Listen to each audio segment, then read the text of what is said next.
I served 5 tours over the last decade, 2 in Iraq and 3 in Afghanistan. It wasn't until my return home from my last deployment to Afghanistan where I witnessed perhaps the most bloodshed I've ever seen in my military career.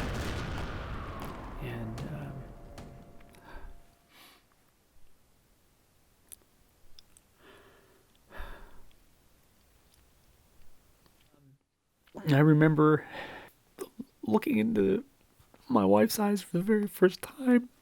My mind always reverts back to family, the preservation of my family.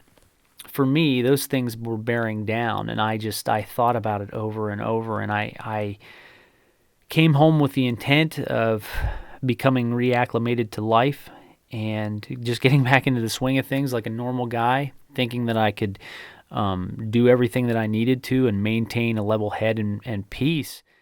Perhaps the only way I could see to deal with it was through a drink and a pill, or a couple drinks and a couple pills. And for a while, that became the norm. Just after the new year in 2014, I walked into the woods behind our home carrying my Walther 9mm handgun, which was fully loaded. And I had made the decision that I would not return home.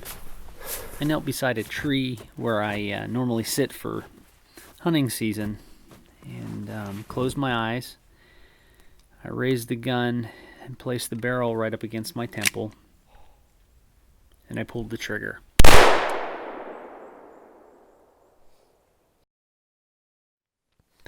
I think the only thing that brought me back that day was I kept seeing her face, and I heard those little words.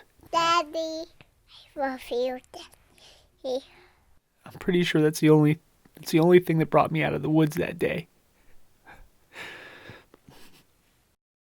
The one thing I would say to every American if I had the opportunity, it would just be this simple message.